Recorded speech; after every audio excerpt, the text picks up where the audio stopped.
नाम की औरत की लोरी गाने की आवाज भी। ये आवाज सुनते ही राधिका डर से थर थर कांपने लगी। उसने जल्दी से गहरी नींद में सोए अपने पति केशव को जगाया। केशव उठो, देखो ना, फिर से किसी की लोरी गाने की आवाज आ रही है बाजू वाले घर से। क्या हुआ राधिका, क्यों परेशान हो रही हो? अरे कोई आवाज नहीं आ रही है यार। लेकिन अभी बस 2 मिनट पहले तो देव की लोरी गा रही थी और एक बच्चा रो रहा था। अरे कोई मूवी देख रहा होगा, उसकी आवाज होगी। देव की और उसके पति मोनिश ने बताया ना कि उनके बच्चे नहीं होते।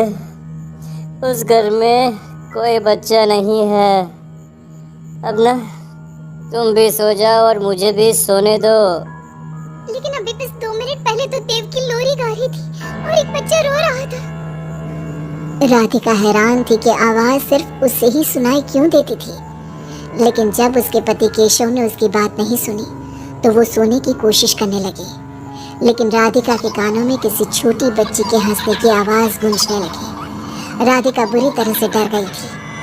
अगली सुबह मैं दुकान जा रहा हूँ, आज माल खत्म हो रहा है दुकान में। इन दिनों पता नहीं क्यों लोग जमकर खिलौने खरीद रहे हैं। आज बड़े बाजार जाकर सारे खिलौने ले आता हूँ। आप रात होने से पहले आ जाएंगे ना? लगता है तुम देवकी से अभी तक डरी हुई हो। अच्छा ठीक है, देखो घर के पीछे वाली गैलरी में मत जाना, क्योंकि वहां से तुम्हें अक्सर देवकी नजर आती है और तुम ना फिर डर जाती हो। ठीक है केशव, मैं आज उधर जाऊंगी ही नहीं। जब भी उधर देखती हूँ कुछ डरावना ही नजर आता है। केशव दुकान चला जाता है। तभी अचानक राधिका को याद आता है कि घर की गैलरी में उसने कुछ कपड़े सुखाए थे। डरते हुए वो वहां जाती है। दूसरी तरफ देवकी की गैलरी नजर आती थी। राधिका जैसे ही कपड़े लेकर वापस आने को पलटती है, उसकी नजर सामने देवकी की गैलरी में पड़ी। वहां एक 4 साल की बच्ची खड़ी होकर उसे घूर रही थी। हे भगवान, ये कौन है? कौन है ये? मैं इससे पूछूं कि इसका नाम क्या है? हाँ, पूछ लेती हूँ, फिर केशव को बताऊंगी। वो मेरी बात पे भरोसा नहीं करते ना। बेटा, कौन हो तुम? हाँ, तुम्हारा नाम क्या है? गुड़िया। तभी अचानक वहां पर देवकी आती है और वो बच्ची गायब हो जाती है। क्या हुआ? आप किससे बात कर रही थी? वो यहाँ पे मैंने एक लड़की को देखा था। वो कौन थी? कहाँ गई वो अभी? कौन लड़की? मैंने कहा ना, मेरे घर में कोई बच्चा नहीं है। मैंने देखा था, वो यही थी।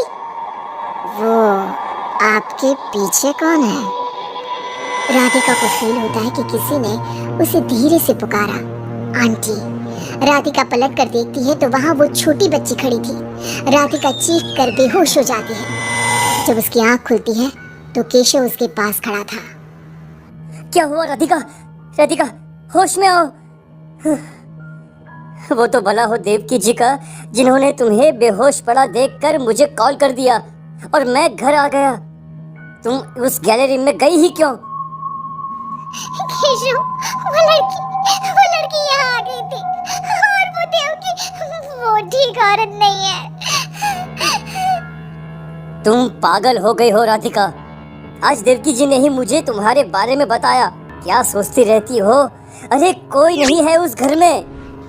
अगले दिन केशव के दुकान जाते वक्त, मैं भी आज आपके साथ चलूंगी। अच्छा ओके ठीक है, चलो चलो। दुकान पर पहुंचकर, वाह केशव, कितने सारे नए खिलौने। और ये इस पैकेट में क्या है? अरे एक बड़े साइज की डॉल है, मार्केट में नहीं आई है। सोचा अगर लोग खरीदेंगे तो अगली बार और ऑर्डर कर दूंगा। क्या मैं देख लूं इस डॉल को? हाँ देख लेना, मैं जरा माल लेने बड़े बाजार जा रहा हूँ। तुम दुकान संभाल लो और आराम से बैठकर खिलौने देख लो, ठीक है?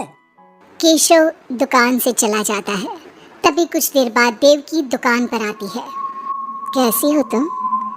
तुम यहाँ क्या लेने आई हो? गुड़िया, गुड़िया, तो बच्चे। तुम मुझे गुड़िया दिखाओ, बस बड़ी वाली गुड़िया। राधिका घबराते हुए बड़ी डॉल का पैकेट खोलती है। बिल्कुल ऐसी ही डॉल चाहिए, आज वो खुश हो जाएगी इसे देखकर। कौन कौन खुश हो जाएगी? देवकी अजीब नजरों से राधिका को देखती है और बिना कुछ कहे पैसे देकर चली जाती है। उसके जाने के बाद राधिका शॉप के अंडरग्राउंड में नए टॉयज का मॉल चेक करने जाती है।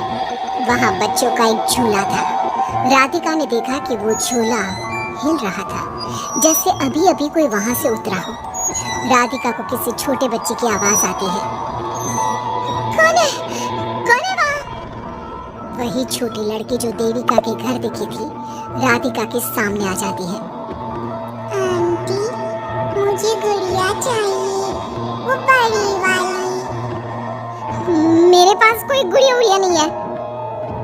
बड़ी गुड़िया चाहिए, मुझे दे दो, नहीं तो मैं ये सारे खिलौने जिंदा कर दूंगी और फिर वो आपको मार डालेंगे। कौन हो तुम? मैंने कहा ना नहीं है मेरे पास बड़ी गुड़िया। अभी तो थी ना, कहाँ गई? वो देवकी ले गई अपने साथ। अभी जाओ और मेरी गुड़िया लेकर आओ, वरना। उस छोटी लड़की के नाखून बड़े हो जाते हैं और पैर उल्टे, वो बहुत ही खौफनाक दिखने लगती है। नहीं देखो, मैं अभी जाकर तुम्हारी गुड़िया लाती हूँ, तुम यहीं रुको।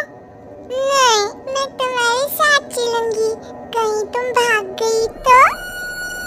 राधिका शॉप से निकलकर तेज स्पीड में सड़क पे चलने लगती है। उसने पलट के देखा तो वो लड़की साई की तरह उसका पीछा कर रही थी। राधिका देवकी के घर पहुंचती है। दरवाजा खुला था। राधिका अंदर गई, वहां कोई नजर नहीं आया, बस सामने वो गुड़िया रखी थी। राधिका चुपचाप गुड़िया को उठा के वहां से आने लगती है। पीछे से आवाज आती है, रुको, ये क्या कर रही हो? मेरी गुड़िया कहाँ ले जा रही हो? देखो देवकी, ये गुड़िया मुझे ले जाने दो, वरना वो लड़की। तो उसने तुम्हें डराया, उसे तो मैं बुलाती हूँ। गुड़िया, जरा यहाँ आना बेटा। मम्मा क्या हुआ? मेरी लाडो गुड़िया को बहुत पसंद है। देखो ना, 10 साल की हो गई, अब तक डॉल से खेलती है। ये तो वही लड़की है, और ये 10 साल की नहीं, 5 साल की है। हाँ, लेकिन जब उस कार एक्सीडेंट में मर गई तब 5 की थी, अब तो 10 की हो गई है ना। मतलब ये मेरी बेटी है और मरने के बाद भी मेरे साथ है। इसे ना लोरी सुन के ही नींद आती है और डॉल्स से इसे बहुत पसंद है। राधिका बुरी तरह से घबरा के भागती है। भागते भागते मेन रोड पे आ जाती है। वहीं उसका एक्सीडेंट होता है और उसकी मौत हो जाती है। अगर राधिका की मौत के बाद केशव को पास वाले घर से बच्चे के रोने और लोरी गाने की आवाज़ सुनाई देने लगती है।